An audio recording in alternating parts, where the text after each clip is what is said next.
Assalamualaikum warahmatullahi wabarakatuh. Waalaikumsalam. Perkenalkan nama saya Patris Perkenalkan nama saya Patris Marlindo dengan NIM 2108647. Di sini saya akan melengkapi tugas seminar yaitu mempresentasikan eh, tugas tentang eh, makalah atau PPT. Selanjutnya dosen pengampu yang saya hormati.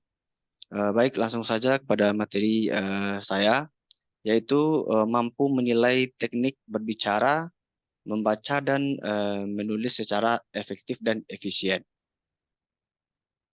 Baik, teknik berbicara yang efektif, yaitu cara berbicara yang efektif adalah salah satu teknik yang harus dilatih. Teknik berbicara yang efektif ini menjadi kunci bahwasanya kita dapat menyampaikan sesuatu yang kita pahami dengan baik dan tidak menyampaikan secara terbata-bata.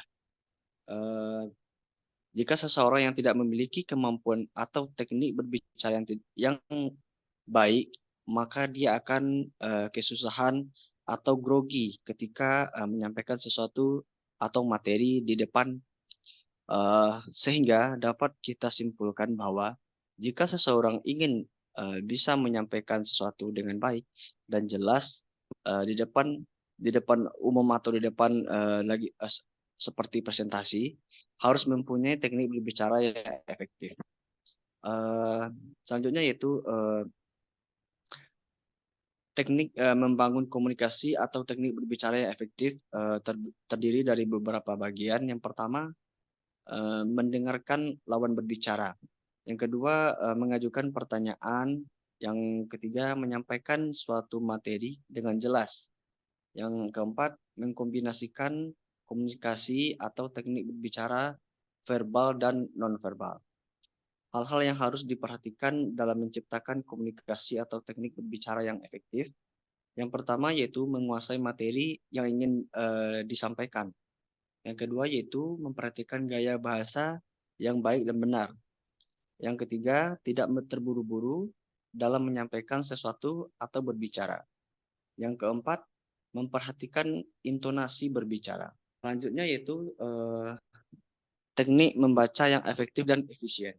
Membaca merupakan suatu hal yang berguna untuk menambah pengetahuan. Jika seseorang yang sering membaca, maka dia akan memiliki pengetahuan yang luas. Akan tetapi seseorang harus memiliki kemampuan atau teknik membaca yang efektif dan efisien. Jika seseorang memiliki kemampuan berbicara yang baik, maka dia akan mudah memahami materi yang dia baca tersebut.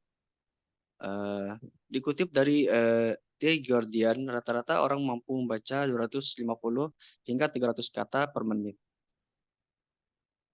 Teknik berbicara yang efektif dan efisien, yang pertama harus fokus, yang kedua memperhatikan jarak mata, yang ketiga cari ide pokok dalam materi yang dibaca, yang keempat jangan mengulang apa yang telah dibaca, yang kelima terus berlatih, yang keenam meningkatkan kosakata, yang ketujuh mulai dari bacaan yang mudah. Selanjutnya yaitu teknik menulis yang efektif dan efisien. Eh, Di sini banyak orang beranggapan bahwa menulis merupakan suatu kegiatan yang mudah, akan tetapi menulis harus memperhatikan banyak hal, baik itu memilih kata, titik, koma, dan banyak lagi yang harus diperhatikan.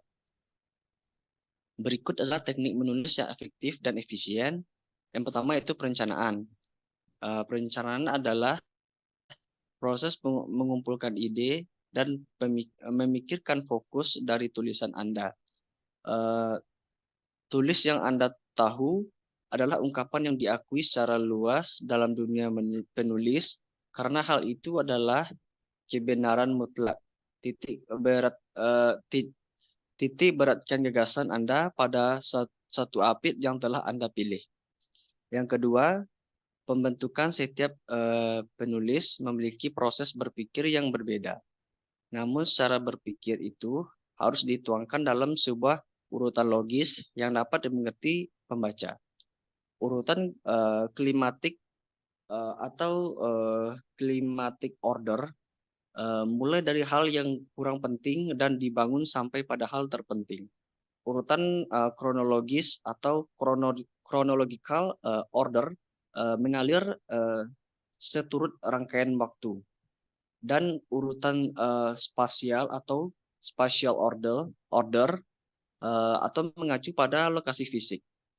Tentukan peran yang akan Anda mainkan dalam tulisan Anda dan kemudian atur bahan-bahan Anda secara efektif. Yang ketiga yaitu penulisan draft setelah Anda mengumpulkan ide-ide dan membentuk gaya pengajian. Susunlah kalimat ke dalam bentuk paragraf. Tujuan dari penyusunan draft adalah melangkah maju. Tulislah dengan bebas dan biarkan tulisan mengalir. Jangan hiraukan ejaan dan tata bahasa pada draft-draft awal, dan biarkan kata-kata mengalir. Yang keempat yaitu revisi. Kembalilah dan evaluasi draft Anda. Tulis ulang draft Anda dengan menambahkan, memotong, mengganti, dan memindahkan tulisan-tulisan pada draft agar lebih jelas. Untuk merevisi secara efektif, evaluasilah apa yang telah Anda tulis. Putuskan di mana Anda harus menambah informasi atau menyisipkan kata-kata. Yang kelima, menyunting. Menyunting adalah langkah kunci yang sering kali dilewati penulis. Para penulis cukup puas dengan langkah terakhir visi. Penyuntingan memperhatikan yang pertama tata bahasa, ejaan, tanda hubung, tanda koma, tanda titik koma, tanda baca, huruf satu apital, huruf miring, nomor, dan singkatan. Yang keenam yaitu langkah terakhir. Langkah terakhir adalah membaca akhir tulisan Anda dan memastikan bahwa hasil akhir tulisan Anda akurat dan bersih. Langkah ini berbeda dengan penyuntingan karena langkah ini hanya fokus pada kesalahan ketik yang mata Anda lewatkan. Jadi sekianlah materi yang dapat saya sampaikan. Apakah dari saudara-saudari ada yang mau bertanya? Silahkan berikan saya 3 pertanyaan tentang materi saya ini. Baik, di sini saya akan bertanya, bagaimana bagaimana upaya untuk meningkatkan minat menulis bagi peserta didik?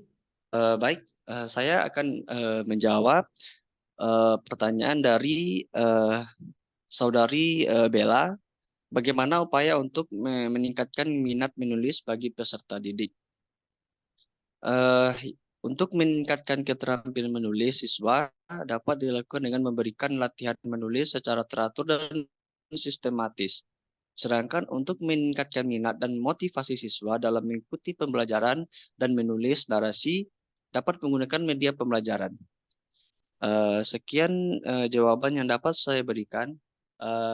Bagaimana dengan saudari Bella? Apakah bisa memahami jawaban yang barusan saya berikan?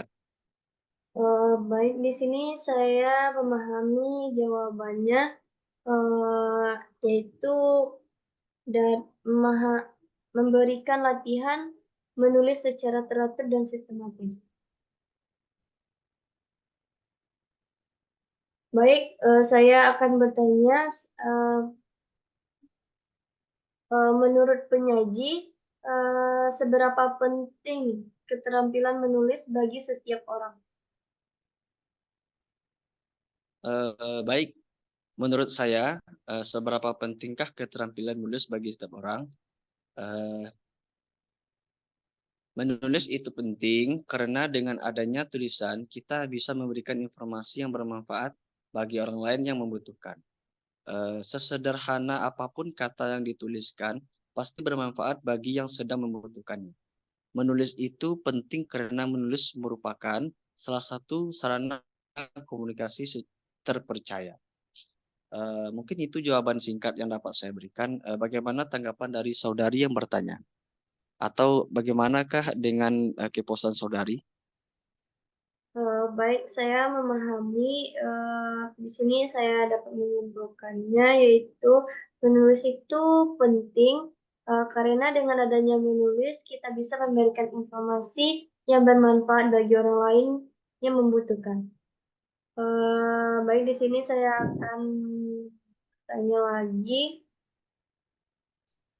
jelaskan bagaimana apa yang dapat, dikaitkan antara kegiatan menulis dengan kegiatan berbicara.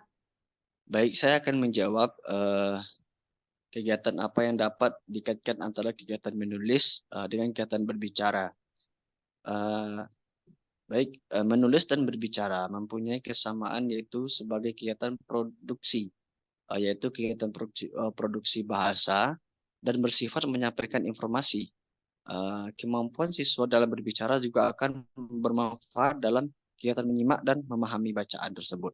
Mungkin itu jawaban singkat yang dapat saya berikan. Bagaimana, apakah saudari bisa menerima jawaban singkat yang saya berikan, atau bisakah memahaminya? Saya memahami jawaban yang saudara Patris berikan. Baik, karena saya telah menyampaikan dan memaparkan materi yang saya sampaikan, materi saya yang telah sampaikan, dan juga saudari telah bertanya, yaitu sebanyak 3 pertanyaan, dan juga sudah terjawab 3 pertanyaan tersebut. Maka selesailah eh, presentasi atau diskusi kita pada malam hari ini atau pada hari ini. Baik, kesimpulan dari materi ini adalah berbicara yang efektif adalah salah satu teknik yang harus dilatih. Teknik berbicara yang efektif ini menjadi kunci bahwasanya kita dapat menyampaikan sesuatu yang kita pahami dengan baik. Teknik berbicara, membaca, dan menulis yang efektif dan efisien sangat penting untuk dikuasai agar dapat berkomunikasi dengan baik dan efektif. Sekianlah yang dapat saya sampaikan. Terlebih terkurang saya mohon maaf. Assalamualaikum warahmatullahi wabarakatuh. Waalaikumsalam warahmatullahi wabarakatuh.